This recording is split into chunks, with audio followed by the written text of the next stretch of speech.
Roger, como que dá para classificar uma derrota dessa, né? Um time com boa parte do jogo, o segundo tempo todo com um a mais e num lance final ali perde o jogo. Então, o lance foi um lance isolado, né, da infelicidade do Felipe, que a gente não pode individualizar a culpa, né, da derrota ou da nossa ineficiência até aquele momento do jogo de conseguir furar o bloqueio adversário com boa parte do jogo com um jogador a menos. Quando se perde todos. Né? Claro que é uma noite, né, de grandes explicações, né, em função do momento, mas muito em função da derrota como foi. Um primeiro tempo onde a gente criou muito, desperdiçamos muitas oportunidades de gol. No segundo tempo, onde a gente também criou muitas oportunidades, né, um gol mal anulado, né, pela arbitragem, e um adversário muito fechado, né, com todo mundo atrás da linha da bola, né, e as alterações já na segunda etapa, para tentar dar mais força de ataque, e no final, depois a retirada de um volante, né, para colocar mais um jogador à frente, né, e a gente ter uma presença mais dentro da área de dois jogadores fortes e brigar né, pela força física e pela intensidade de jogo, de primeira e segunda bola. Mais volume de jogo, obviamente, com o adversário com a menos, mas uma noite muito infeliz, né, que nos deixa muito frustrados. O torcedor que veio nos prestigiar, né, num número razoável, né, sai bastante decepcionado, assim como a gente, e nós temos que dar razão à frustração do nosso torcedor, né, que nos incentivou até o final e vai chateado, triste, decepcionado para casa. É isso. Roger, tudo que cerca o futebol, ele é importante para se embasar com relação ao contexto geral. As estatísticas de um jogo, os números de desfalques que você tem, mas no final das contas, olha-se somente a pontuação na tabela de classificação.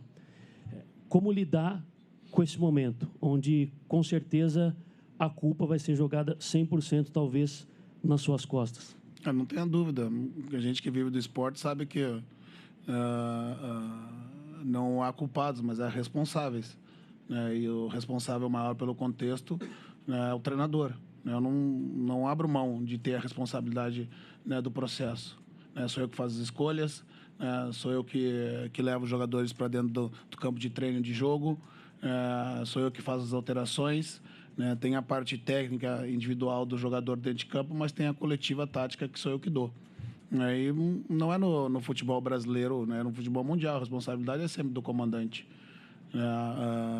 Cabe a ele sempre as maiores críticas no momento do mau resultado, né? Dos poucos pontos na tabela, de perder em casa com um jogador a menos. No futebol é natural, né? A vitória o treinador tem que dividir com muitos, né? Mas a derrota a gente acaba arcando com ela sozinha e não há problema nenhum. Quando se inicia essa profissão já se sabe, né, da responsabilidade que tem em torno dos maus resultados. Os bons resultados a gente não faz questão de trazer para a gente. Roger, Felipe Santana, é o segundo erro até parecido dele nessa temporada. Como lidar com esse tipo de situação? Como está o jogador no vestiário? O erro foi crucial para a derrota do Atlético. E ainda, observando todo o sistema defensivo do Atlético, o seu elenco no sistema defensivo, te passa tranquilidade, Roger? A defesa do Atlético, os jogadores que você tem neste momento para o restante da temporada, pensando que o Gabriel está machucado neste momento, tem o Léo Silva, vez ou outra, também por fora. Pois é, o Felipe vinha de uma grande sequência de jogos bons. Né? Foi um erro de tomada de decisão equivocado, né, num local do campo em que aquela bola jogada para trás não chegaria muito longe. É um erro que marca o jogador, assim como marcou lá no Clássico, quando ele também errou, mas foram gestos diferentes. O Clássico foi involuntário, né? Esse foi de forma decisiva, intencional, de tentar recuar a bola, imaginando que havia alguém atrás, não havia. Agora, claro que vai ficar marcado, mas um jogador experiente tem que saber administrar isso, né? Assim como um grupo inteiro. Fomos nós que nos colocamos nessa situação e somos nós que teremos que sair juntos, né?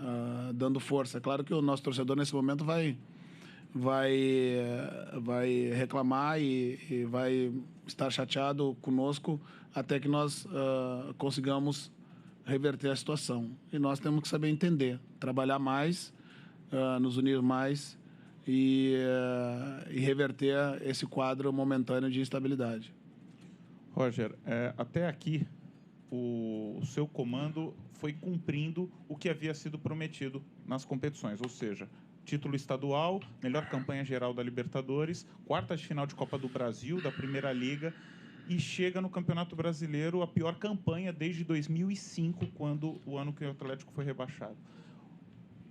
Há um motivo que explique exatamente a situação no Campeonato Brasileiro, porque é um contraste muito grande com todas as competições do ano. Qualquer explicação que a gente dê nesse momento soe como desculpa da derrota, né? Mas se a gente analisar as equipes que enfrentaram todas as principais competições do ano, o próprio Atlético, nós, o Flamengo, a Chapecoense, que estavam na Libertadores, o Santos, o único que foge à regra, né, dessa lista, que não iniciou bem o Campeonato Brasileiro, foi o Grêmio. E se a gente analisar o contexto do Grêmio, especificamente, é evidente um bom momento, mas ao não estar na final do Campeonato Regional, teve um tempo de um recesso maior, de preparação. A gente engatou, essas outras equipes engataram a sequência de jogos logo em seguida, da fase decisiva, da Libertadores. Esse, para mim, é um dos pontos importantes. E associado a isso, é um mau momento coletivo, conjunto, e um momento técnico, individual, também de alguns dos nossos principais jogadores, que sempre foram um ponto alto e decidiram os jogos a nosso favor. Coisas que no futebol a gente passa por isso. Agora, no jogo de hoje, especificamente, foi o que a gente viu. A gente tentando o gol do primeiro minuto até o final, e no final ser castigado por um gol que nos derrotou dentro de casa. Roger, a gente sabe que a análise de vocês que trabalham no dia a dia é diferente da análise do torcedor e às vezes até diferente também da análise da imprensa, mas ainda em relação ao Felipe Santana, apesar de ser um jogador já experiente, jogou na Europa, seria a hora talvez de agora, porque a pressão vai ser muito grande, por exemplo, dele voltar a atuar aqui no Horto como titular, de deixá-lo no banco de reserva como opção, ou você não pensa nisso, não é o momento para isso? Não, acho que nesse momento todos nós temos que dar a cara, para sair dessa situação. Não é o momento da gente se preservar. É o momento da gente justamente mostrar que esse momento vai passar.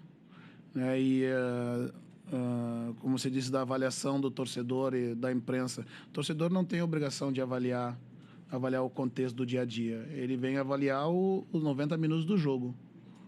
E quando as vitórias não acontecem, ele protesta. É bem simples, não tem o dever de avaliar o dia a dia. Analisa o jogo no final de semana, no meio da semana. Nem tampouco vocês da imprensa um pouco mais, porque avaliam e trabalham no dia a dia também. Eu não vejo esse dever de preservar um jogador que falha. Um jogador vai falhar muitas vezes. Tem que trabalhar para que isso não aconteça, minimizar os erros. Mas, como eu volto a dizer, não podemos individualizar a responsabilidade da derrota em função de um erro ao final do jogo. A nossa incapacidade de, durante a partida com um jogador a mais, durante boa parte do tempo, de conseguir concluir em gol a chance que nós criamos, é que foi o responsável do nosso sucesso. Ô Roger, você ali naquela reta final do Mineiro conseguiu encontrar um esquema que para muitos era o esquema que encaixou, com o Elias um pouco mais à frente, jogando ali naquele esquema que falaram em 3 volantes. Você, alguns jogos, alguns desfalques, mas jogou contra o Palmeiras sem o Elias, não foi o mesmo esquema. os últimos 2 também, o Elias como segundo volante. O porquê que você não está repetindo? Apesar de ter o jovem, o Ralf, poderia ter jogado, até o Danilo, por que você não está optando por esse esquema? Porque o torcedor pergunta, né? A gente também, por que o esquema que vinha dando certo não está sendo tão utilizado agora? Não, no jogo, vamos falar do jogo de hoje, né? O jogo do Palmeiras, o Elias ficou fora em função, né, do problema que havia manifestado. No jogo de hoje, o que a gente viu desde o início, e geralmente as equipes vêm muito fechadas dentro da nossa casa, foi da intenção de colocar 2 jogadores de lado para que nós tivéssemos vitória pessoal nesses 2 jogadores.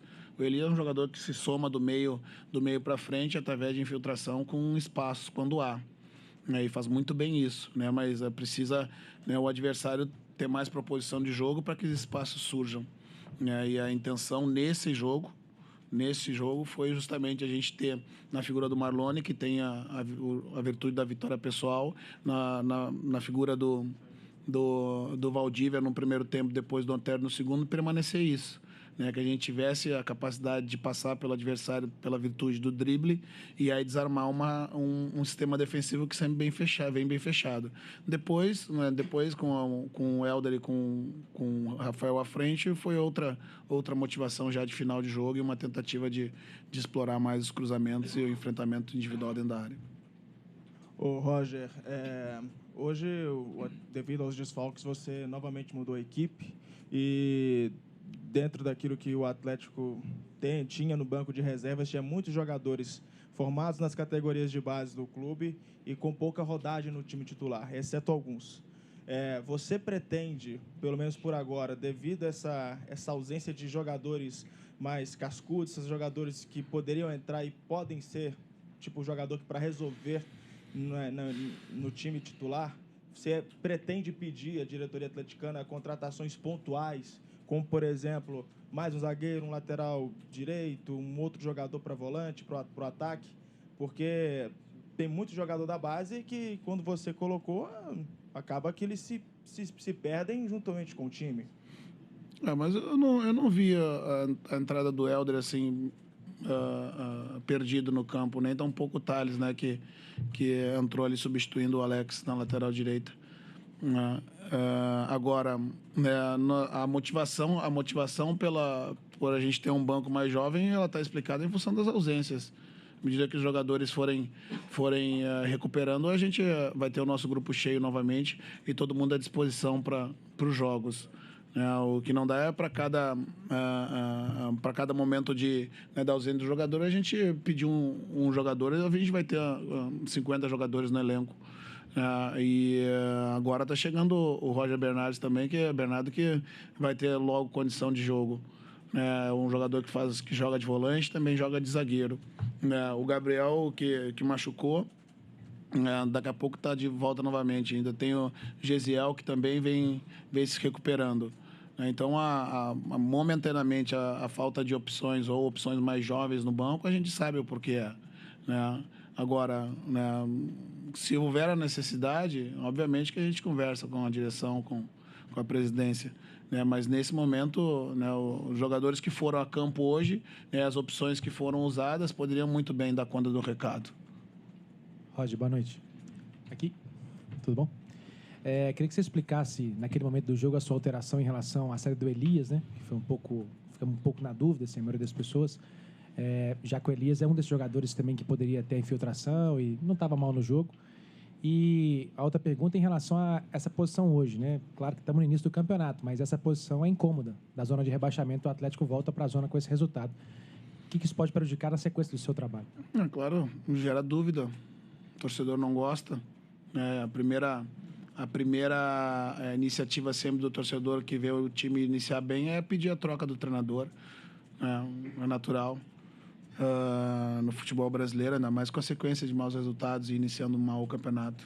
Não vejo nada de errado nisso. É a manifestação apaixonada do torcedor, com todo o seu direito. Agora, com a entrada do realmente, a entrada do Helder junto com o Rafael, e trazendo o Marlone, para o lado à frente do Carioca, foi que a gente pudesse ter agora no meio, não mais o Elias, mas um jogador com mais trato na bola, no sentido de articulação, né? Porque eu já tinha 2 jogadores à frente. Naquele momento, eu precisava de alguém que levasse a bola, menos com as infiltrações, com o espaço que o Elias costuma fazer bem. E por isso do Marlone ali naquela posição, para a gente continuar circulando a bola, trazer ela, abrir pelos lados e aí começar a fazer uso dos cruzamentos que a gente tentou algumas vezes para dentro da área, com a condição de ter 2 centroavantes dentro da área, como a gente já fez em outros momentos. Muitos momentos deu certo, mas quando não dá, há sempre a questão do erro. Quando se troca e dá certo, como eu já disse, a gente acaba sendo essa bem feita a troca. Quando dá errado ou quando não surte o efeito que se imagina, é como se errasse. Roger, ficaram definidas as oitavas de final da Libertadores e o Atlético vai enfrentar o Jorge Wilstermann.